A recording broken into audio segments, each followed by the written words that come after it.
যুদ্ধের শুরু থেকে শেষ দুই প্রেক্ষাপটেই সামনে ছিল জায়নবাদীরা ও নেপথ্য নায়কের ভূমিকায় ছিল কোনো এক মার্কিন প্রেসিডেন্ট। যেভাবে ইসরায়েলকে গাজা যুদ্ধের রসদ জুগিয়েছিল ওয়াশিংটন, যুদ্ধ বন্ধের মূল পরিকল্পনাটাও এলো ঠিক একইভাবে। ওয়াশিংটনের বৈঠকে গাজা যুদ্ধ বন্ধে নেতানিয়াহুর ওপর ২০ দফা প্রস্তাব চাপিয়ে দিলেন ট্রাম্প। ওয়ালটন এখন দেশের সীমানা পেরিয়ে পৌঁছে গিয়েছে ৫০টিরও বেশি দেশে।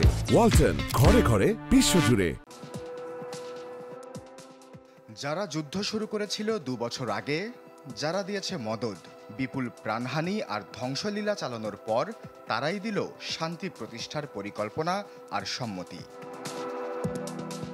হোয়াইট হাউসে ডোনাল্ড ট্রাম্প ও বেনিয়ামিন নেতানিয়াহুর বৈঠকে ঘোষণা দেয়া হয়, গাজা যুদ্ধ বন্ধে যুক্তরাষ্ট্রের প্রস্তাবিত ২০ দফায় সম্মত হয়েছে ইসরায়েল। নতুন চুক্তির প্রস্তাব অনুযায়ী যুদ্ধ থামবে অবিলম্বে।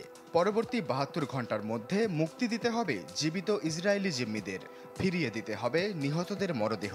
বিনিময়ে ছাড়া পাবে ২৫০ যাবজ্জীবন দণ্ডপ্রাপ্ত ও ১৭০০ আটক ফিলিস্তিনি। সেই সাথে প্রতিটি ইসরায়েলি মরদেহের বদলে ফেরত দেয়া হবে ১৫ ফিলিস্তিনি মরদেহ।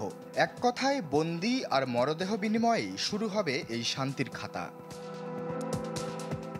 শর্ত পূরণ হলে ধাপে ধাপে সেনা প্রত্যাহারের কথা জানিয়েছে ইসরায়েল।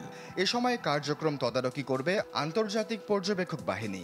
একই সাথে জাতিসংঘের তত্ত্বাবধানে দ্রুত পাঠানো হবে মানবিক সহায়তা।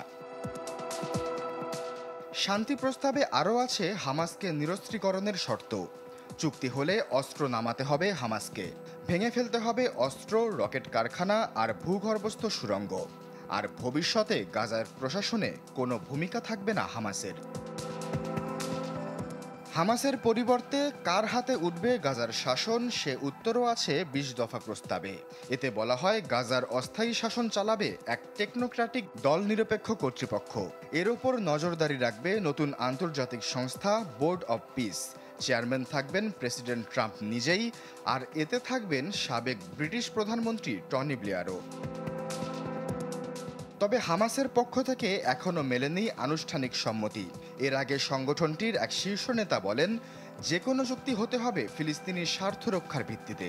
পূর্ণ ইসরায়েলি প্রত্যাহার ও স্বাধীন রাষ্ট্র প্রতিষ্ঠার নিশ্চয়তা ছাড়া সমাধান সম্ভব নয় বলে দাবি তাদের। শান্তি প্রস্তাব ঘোষণার প্রেক্ষাপটে ট্রাম্প বলেছেন, হামাস রাজি না হলে ইসরায়েলকে চূড়ান্তভাবে হুমকি নির্মূলে পূর্ণ সমর্থন দেবে যুক্তরাষ্ট্র। নেতানিয়াহু জানান, হামাস প্রস্তাব মানতে অস্বীকৃতি জানালে পরিণতি ভোগ করতে হবে।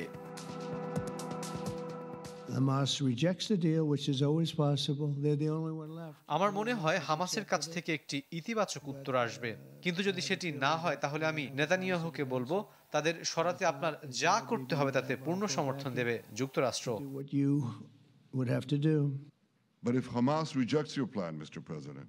আমি ডোনাল্ড ট্রাম্পকে বলতে চাই, যদি হামাস আপনার পরিকল্পনা প্রত্যাখ্যান করে তাহলে ইসরায়েল নিজেই তাদের শেষ করবে। এটা সহজ উপায়ে করা যেতে পারে অথবা এটি কঠিন উপায়ে করা যেতে পারে, তবে এটি করা হবে। This can be done the easy way or it can be done the hard way, but it will be done. এ পরিকল্পনাকে স্বাগত জানিয়েছে ব্রিটেন, ফ্রান্স ও ইউরোপিয়ান কাউন্সিলের নেতারা। হামাসকে অস্ত্র নামিয়ে শান্তির পথে আসার আহ্বান জানান তারা। অন্যদিকে ফিলিস্তিনি কর্তৃপক্ষ এই পরিকল্পনাকে বলছে সৎ ও সংকল্পশীল প্রয়াস।